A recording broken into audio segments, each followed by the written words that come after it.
Good morning, everyone. Welcome to the First Unitarian Congregation of Ottawa. My name is Lisa Boulay, and I'm delighted to be your worship associate this morning. Normally, if you would like more information about FirstU, it would be available to you at the welcome table behind the pews.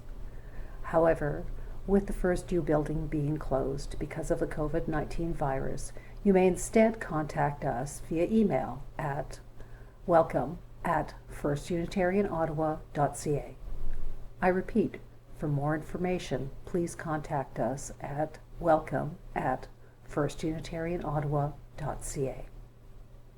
After this service and future services, we've replaced our normal hospitality hour with a virtual get-together. If you'd like to join us, please visit our website, www.firstunitarianottawa.ca, or our weekly email newsletter, the EUU. Both will give you information on how you can join our virtual get-together. We hope to see you there. Whatever your heritage, whatever your faith, whomever you love, and however you identify, today you are part of our spiritual community. Welcome. We hope you come back soon. Although the doors to our building are closed to do our part in preventing the spread of disease, we still are a vibrant congregation with open minds, spirits, and hearts. This morning I welcome you into my home and into the home of our music director and our guest speaker. Thank you for welcoming us into your home. It is a beautiful thing to think that even though we are in separate places, protecting ourselves and others by staying away from a crowd, here we are together online, listening, connecting, and soon singing. I hope this moment finds you well. A few more announcements. While the building is closed, staff is working remotely and will be monitoring emails during regular working hours. Phone calls will be checked less regularly, so please do email for a quicker response. As we won't be seeing each other in person, it is more important than ever to sign up to receive the EUU, our weekly email newsletter. Check our Facebook page and our webpage for notices and updates. Our online calendar is as full as ever. Today, we welcome a guest speaker, the Honourable John Reid. We look forward to hearing Mr. Reid's words later in the service. As the chalice is being lit, here are some opening words. May the light of this chalice remind us to be here now, in the present moment, to know that this moment is enough just as it is, that we are enough just as we are, and that an eternal spirit sustains us no matter how often our own spirits may flicker or falter.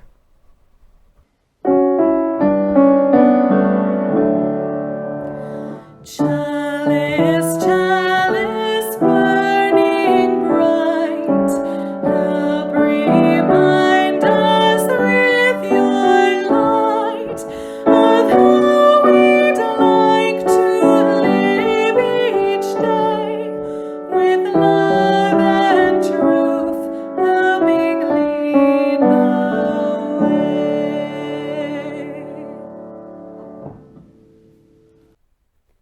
A story for all ages. Has anyone seen Normal? A Coronavirus Tale by Lacey and A. Stryker. Have you seen Normal? He's been missing for days. He was there last Thursday at my piano lesson, but when it was time to bake on Saturday, Normal was gone. It just isn't like him to not show up. I really miss him. Do you know when Normal is coming back? The last time I saw him was 6 days ago. I remember because it was the same day that guy came to town. That guy over there. His name is Chaos, and nothing has been the same since he showed up. When he came to town, people started to get sick. The first thing he did was to close down dance class, piano lessons, and vacations. Then Chaos kicked everyone out of school. The students, the teachers, even the principal. But he didn't stop there. Chaos said, I couldn't play with Jen for a while. No Tony or Chrissy. No kids on my block. I stare out the window and wonder, where has Normal gone? Chaos closed down the zoo, the library, and the playgrounds. Not much is the same. Many good things are gone, things like friends and parties, and even toilet paper. I wonder if Chaos scared Normal away with those masks everyone's wearing these days. Mom and Dad keep saying, it won't always be like this. But what if Chaos is here to stay? Will he scare everyone away? Hasn't anyone seen Normal? Maybe I can try to do things I liked before, but in a different way. Would it feel like Normal was still here? Chaos told everyone to stay away, but maybe I can leave some cookies on the step for Patty and Dave. Normal and I like to draw silly things, so maybe I can draw pictures for the cars driving past. And since my piano recital is canceled, maybe I can open my windows and play for my neighbors as they walk by. Is it true what they say, that a smile goes a long way? Because there is a lot of distance between us these days. Still, things are starting to feel almost normal. Normal, is that you? You look so different. What happened to you? Chaos is still here. He hasn't gone away. But guess what? I'm happy anyway. I learned I can be happy even when things aren't the same. You have changed, Normal, but I have changed too. Good morning, everyone. I hope you're all doing well. My name is Deirdre Kellerman, and I'm the music director at First Unitarian. I wanted to give you a few notes about the music that we're singing this morning. During the prelude, you heard the first song in our teal hymnal, Singing the Journey. It's not sung very often as a hymn, which you might have realized if you were singing along. It's a little tricky to sing, some high notes, some low notes, some jumps around, but the text is so awesome and so perfect for our service this morning. In a moment, we are going to be singing another song that is out of our teal hymnal, Building a New Way. If you're not familiar with this song, there are 4 verses, so I invite you to listen to at least a verse or 2 before you jump in, or if it's easier for you to learn music by singing it immediately, feel free to do that. The great thing about our services here on YouTube is you can come back to them anytime you would like to learn and to practice these songs. Our second hymn that we'll be singing later on in the service is a favorite of ours, Touch the Earth, Reach the Sky. And then during our postlude, you will hear a song called Resilience. It's a song that I sang during our first online service in March, which feels like forever ago. So that's another great one to learn and sing along with if you would like to do that throughout the week. Enjoy.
This is the time in the service when we are drawn closer to the heart of love at our center and hold those both near and far, loved ones and strangers, in our heart. For those you are thinking of, for joys and concerns. A stone of sorrow for the passing of Richard Howian, past president and one of the founders of Ancora. He was a friend to FirstU, and the circle of those who benefited from his compassion, service, and leadership is wide.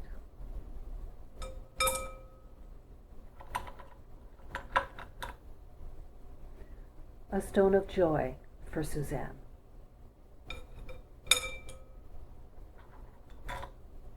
And one last pebble to symbolize the joys and sorrows that remain in our hearts and minds.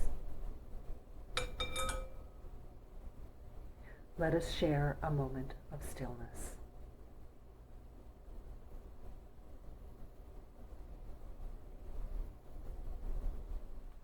A reading from UU Minister Reverend Elizabeth Nguyen. For when I really don't want to learn this. Spirit, I would rather not learn this. Didn't think I needed to. I thought someone else could do it. Thought a leader was coming to do it. Thought the young people could do it, or the elders could do it, or the professionals. Or, I don't want to learn it because it means letting go of something I hold dear. Letting go of being someone who knows the answers. Letting go of being someone who doesn't know. Letting go of the way I see the world. Letting go of how I might have to change. Letting go of certainty, of logic, of facts, of control. Or of the myth that you can live on this earth and not harm. Or the myth that I can't learn anything new. Help me to learn it, please. And then help me to live what I have learned and do right by the gift of being taught.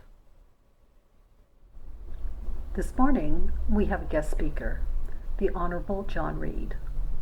Among many positions, John Reid has been the Information Commissioner for Canada, the political advisor to the Chief Electoral Officer of the UN Transitional Administration for Eastern Slovenia, a senior member of the Provisional Elections Commission for Bosnia and Herzegovina, President of the Canadian Nuclear Association, Executive Director of the Forum for Young Canadians, Minister of Federal and Provincial Affairs in Pierre Trudeau's government, MP for Kenora Rainy River, and member of several House of Commons committees.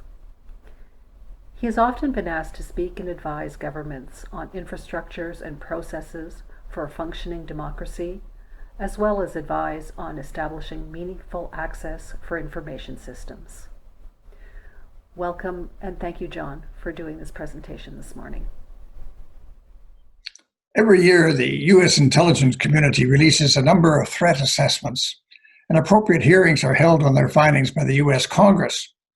But this year, the usual release time of January-February has passed, and no assessments have been released. But normally the assessments look at what might happen over the next 30 to 50 years, keeping in mind that some threats appear suddenly and without warning, and others can be seen coming long before they arrive. But no one really knows when. The list I'm most interested in is the threat assessment list that deals with the U.S. domestic threats. So the U.S. intelligence community has not released its assessment list, but a number of U.S. think tanks have begun to release their own versions, using the methods and techniques of previous U.S. assessments, adding where necessary and subtracting as well. Although the items change from year to year, I found surprises on the list, particularly since I had not really examined these reports in a number of years. Here are the 9 items. The globalization of white supremacy, attacks on trust and truth, biosecurity, technological disruption, nuclear weapons, climate change, COVID-19's next level impact, catastrophic earthquakes, unknown unknowns. These topics are considered insurance necessities because there are actions we can take as societies to cope now with these dangers, but we human beings are not good at prioritizing our future. Now guaranteed progress of rapid social and technological change are here. We are hopeful for an instant fix to our existing problems and our future ones at all. This hope is called magical thinking. Somehow our problems will go away if we do nothing, or a little, but we can go back to normal, whatever that happens to be. Each one of these items is worthy of exploration, but given where we are now, I'm going to look at number 7, COVID-19. It has been the subject of much magical thinking. We have gone through the first wave of infections. Governments have closed down their economies, but now restrictions have been relaxed. People are out and about. Yet, there are no medicines to assist the sick, and there are no vaccines to prevent the illness. Where restrictions have been relaxed, however, there has been a significant pickup of new infections, so continuing care is needed. We should be preparing for the second wave this fall in tandem with the usual influenza and flu outbreaks. Our close neighbor, the United States, has reported 39,327 new cases on the day of recording this message, a record high. The death toll is about 25,000. The US, remember, has 4% of the world's population, but 25% of the world's death by COVID-19. When we have elections, it gives us an opportunity to revise our thinking about what we need and what we want as a society. We approach them through emotion and reason to judge who and what we want to represent us. One thing is difficult, though, and that is to judge the hidden part of our politics. We see the performance of candidates. We can hear their suggestions for the future. But what we do not understand, what we do not see, is how competent candidates may be concerning the difficult part of governance. Make no mistake, governance is not easy. And often competent governments are defeated by electorates who become bored by good government because it does not provide enough drama to entice them to pay attention. All politicians learn quickly, or they do not last, that competent government does not always produce a winning campaign. We humans like novelty, the new, the different, first and primarily. But government is hard, difficult work. The federal government is the largest organization in Canada. Provincial governments are usually among the largest organizations in their jurisdiction. Successive government systems means that policy should focus on what is to be done. And there must be the means to ensure that action takes place to implement policy, for we are dependent on infrastructure provided by governments. This is difficult hidden work, but usually there's time to get the decisions right and time also to make adjustments when required. COVID-19 as such was not predicted, although some kind of similar threat had been raised many times by WHO and Canadian and other world medical officers of health. In Canada, remember, we had the SARS attack in 2023, focused on British Columbia and Ontario. The focus of most countries when the COVID-19 struck was to flatten the curve.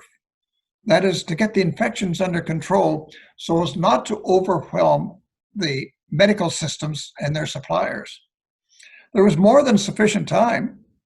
The WHO warned that all countries should be prepared for containment of the virus, including active surveillance, early detection, isolation and case management, contact tracing, and prevention of the outward spread.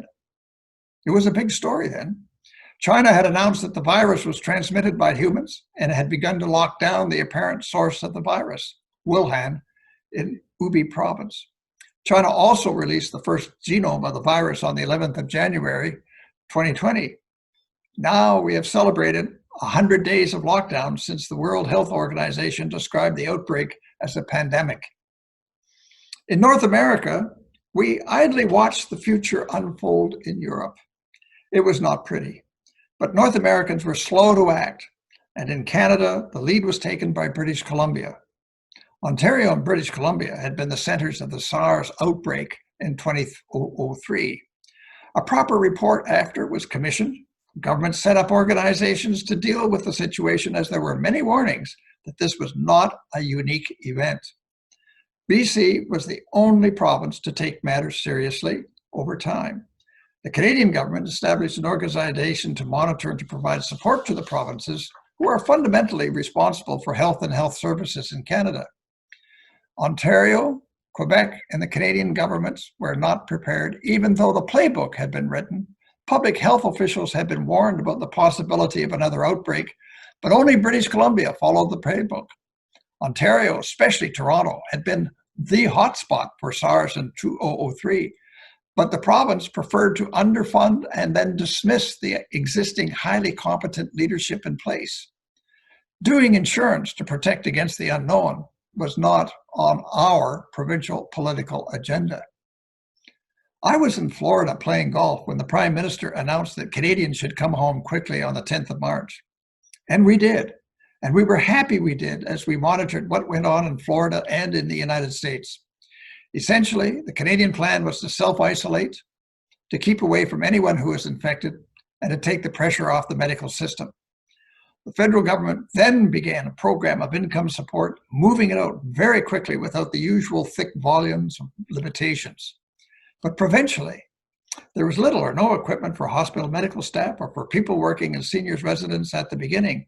And with an unknown new virus, information kept changing as scientists kept learning more and more about the virus. The internet sprang into action to ensure that any useful information would be difficult to find. I was astounded to discover that Bill Gates of Microsoft was responsible for it, that Dr. Fauci, the advisor to the US government, had a role in it, that Boris Johnson had it, G5 cell towers were responsible, UFOs had spread it all over the world, the Chinese government was guilty, immigrants to Europe were responsible, and any convenient minority group that you didn't like was responsible. Many refused to believe that this was a problem. Now, I'm not on social media, but my children tell me that the list above is quite modest from what they observed on their feeds. And of course, there was legitimate confusion as experts attempted to discover what the virus was all about, and scientists attempted to carry on debate to look at the data that they got. But looking further, countries refused to cooperate with each other. They refused to cooperate with the WHO. They refused to cooperate to deal with the worldwide infection. So the situation became worse. We must also be careful about our hubris, our consideration of how smart and powerful we humans are. Let me give you an example. This is a quotation. The most fundamental laws and facts of physical science have all been discovered, and these are now so firmly established that the new possibility of their ever being supplemented in consequence of new discoveries is exceedingly remote. This is from the German-born physicist Albert Michelson, pronounced back in 1903. 2 years later, in 1905, Albert Einstein published 4 papers that turned physics and quantum mechanics on its head. Here's a quote from Albert Einstein. "Only 2 things are infinite: the universe and human stupidity, and I'm not so sure about the former." Now we are trying to get out of lockdown, to go to work and to find some sort of relaxation after 3 months of lockdown. Humans are very social. We need the company and stimulus of other people. The problem is that the virus has not gone away. The fear is that come fall, the virus will return in step with the flu and influenza seasons. There will not be a vaccine by then. We have yet no idea whether one has immunity after being infected or how long immunity might last. There is no magic drug to assist in recovery. If we do not take steps, the death toll can be high. It can reach out to every age group with the possible exception of children, but we're no longer certain about that. The first teenager has died in Ontario. In the southern US, reports are that young people are being infected in numbers, and the average age of infections is 48 years of age. The USA and Brazil are now the centers of world COVID-19 infections. The European Union is considering banning anyone coming in from the USA. I'm going to have a sip of water.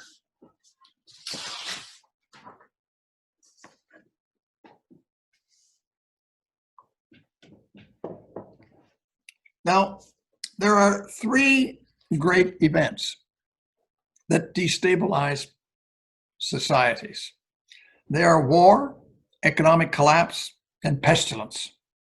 When these events happen, they change societies in many unexpected ways. They expose good and ill in societies, and they force significant alterations. Canada was changed by the Great Depression of the 1930s, by World War II and the Cold War, the economic crises of the late 1950s, the great inflation of the 1970s, the downturn of the late 1980s, the dot-com bubble burst in the 90s, the worldwide economic collapse of 2007-08, and the one we're going through now. In disease, there's a litany as well. From my youth, there was polio, the iron lung, tuberculosis, scarlet fever. Then there was SARS, Middle East syndrome, HIV, H1N1, now COVID-19. The longer these diseases and wars and events take place, the more profound the changes that take place. So each time we have been subject to these changes, societies have had to change, and humans have been forced to adopt new ways. In the past, if you did not change, you were eliminated. Any of these changes, war, economic collapse, pandemics, forced three changes. The first is to try to cope with them on the fly. The classic attempt in our time was the Roosevelt New Deal, to use the power of the US government to support people and try to maintain the US economy. And now the radical experiments by governments to control the virus and to keep their economies alive. For the US, a very conservative nation with a massive distrust of government built into its DNA, these were and are radical innovations, frightening. In Canada, we have had unparalleled innovation by the federal government to attempt to keep the ship afloat. Any one of the new programs would have taken years to prepare in the normal course of events, to have the political discussion, to get political agreement, to draft what has to be done, and to draft what was not to be done, to debate in Parliament and to enact. These new programs were invented on the fly, designed to assist individuals and organizations, rolled out very quickly without the usual limitations. Without this emergency, none of this could have happened. When you're dealing with a crisis, each is different. There's no exact playbook. A desire to attack the problem, intelligence and patience to risk innovation, and to have available administrative competence are keys to success. These are items which are our responsibility as electors because we put the people in place to deal with these situations. It means that, by definition, these responses are ad hoc. They are experiments. Some will be failures, some will provide success and relief, but we must understand that in dealing with unknown unknowns, these experiments will be limited and can only alleviate some of, but not all, of the individual and societal pain that these crises cause. These crises expose fault lines in our society. When they occur, they put the society under extreme pressure. Parts of society that are solid can carry through to the end, but there are many hidden sections of society that appear and cry out for help and justice. In our dealings with COVID-19, we discovered how vulnerable seniors in residences were. We discovered also in Ottawa how well the downtown homeless came through as a result of the work of the Shepherds of Good Hope and other downtown agencies. In the US and in Canada, we have seen the fault lines of discrimination and racism explode. At the same time, the unraveling of the World Trade Networks amplifies the effects of the mandated slowdowns that governments have imposed to try to control the COVID-19. The work of recovery means not only dealing primarily with the medical crisis, but also the economic fallout as well. But also, one has to deal with all the other effects exposed by the crises. Governments are usually overwhelmed in dealing with crises over which they have no control. But now they must also find the resources, in addition, to deal with the side effects as well. With the new reality of working under COVID-19, with more isolation and less human contact, It will not be easy. Remember, too, that war, disease, economic changes are realities of human existence. The 20th century was one of the most bloody in history, opening with the First Balkan War, then World War I, World War II, the Korean War, the Cold War, the First and Second Gulf Wars, and now the Second Balkan War, to say nothing of Afghanistan. These crises change how we grow and develop as individuals and societies, both for the better and worse, change our economies and the way we approach medical problems. We know that mistakes were made in dealing with COVID-19 by our governments, and all other governments too, because no one knows precisely yet how the virus works. There's been great misinformation released for the scientific debates as scientists try to work through the data, to the usual trolls on the internet, to the lack of knowledge, the lack of preparation for the crisis. The list can go on. There is work to be done by governments, but especially by us as voters and as members of political parties, because it is we that give the signals to the politicians and bureaucrats to provide this insurance and to pay the piper for it. In our society, we rely on government to provide us with some insurance against these crises. We have seen our governments in Canada work together effectively, unusually. We've had success in bending the curve, but bending or flattening the curve is not a cure. We are still subject to the disease, especially those of us with existing medical problems and those of us of a certain age. We must be careful. I believe that Canada has come through the ordeal in the middle of the pack. The cost in medical and economic terms has been high, as it has been worldwide. Canada is a trading nation. About 30% of our income comes from trade, and therefore is especially vulnerable to what has happened elsewhere in economic terms. But I'm optimistic about the future, because we have seen what useful results happen when Canadian governments and political parties cooperate to achieve common ends. It is a reminder that our political system is capable of focused activity under pressure, and much of that pressure must come from those of us who are electors and voters to make sure that they do what has to be done for the common good. We must be alert in our choices. The disinformation attacks we witnessed in the 2016 US election and expanded in the British referendum on Brexit. And now we have seen new developments in dealing with the COVID-19 on social media. Newspapers under extreme financial pressure since social media uses their information without pay. They no longer play the role they did 15 years ago. Our sources of data and information have been taken up by Google, Amazon, Facebook, and other giants of social media who roam the world collecting data and using the latest discoveries of brain research to influence your buying habits and your voting intentions. Democracy has never been the easiest form of government, according to Winston Churchill, but it was better than all the rest. But it can only survive if we think before we vote. And this is not always the way humans act. Our job as citizens is to ensure that we elect individuals who are prepared to put the common good above political posturing. Our elected representatives are a mirror of us in our society because we're the ones who select them to make the hard decisions on our behalf. It is not easy for any of us to make these judgments because we live in complex societies. Therefore, we need to think more about the consequences when we select our representatives. When we take care in whom we support, we shall reap the benefits. Thank you.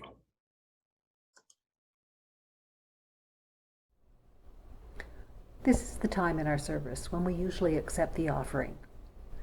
You may go to our website or contact our finance manager to find out how you might keep up with your pledges or to make a donation during these times.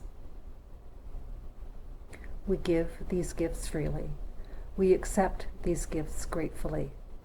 We dedicate these gifts to the work of our congregation, serving human wholeness, caring for our planet, upholding religious freedom, welcoming the stranger, loving one another.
Our closing reading comes from Thich Nhat Hanh.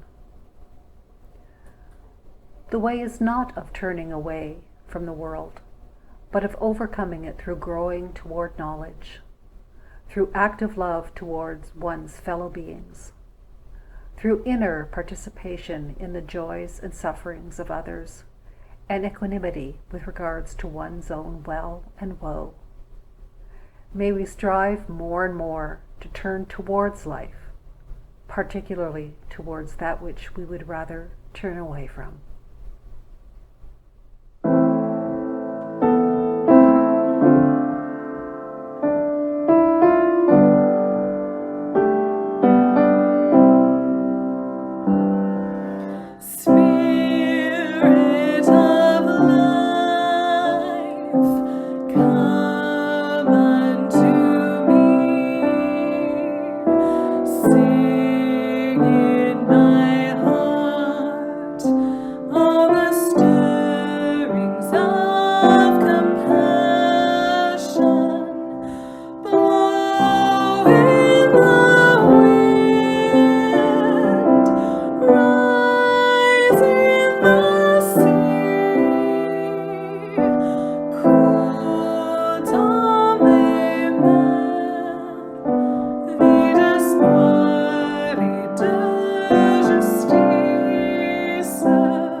Go in peace, go in love, go in joy, and may all be well. Resilience, we are strong, shoulder to shoulder, keep moving on. Resilience, make a new plan, stand up again and say yes we can. Resilience, we are strong, shoulder to shoulder, keep moving on. Resilience, make a new plan, stand up again and say yes we can. Resilience, we are strong, shoulder to shoulder, keep moving on. Resilience, make a new plan, stand up again and say yes we can. Resilience, we are strong, shoulder to shoulder, keep moving on. Resilience, make a new plan, stand up again and say yes we can. Resilience.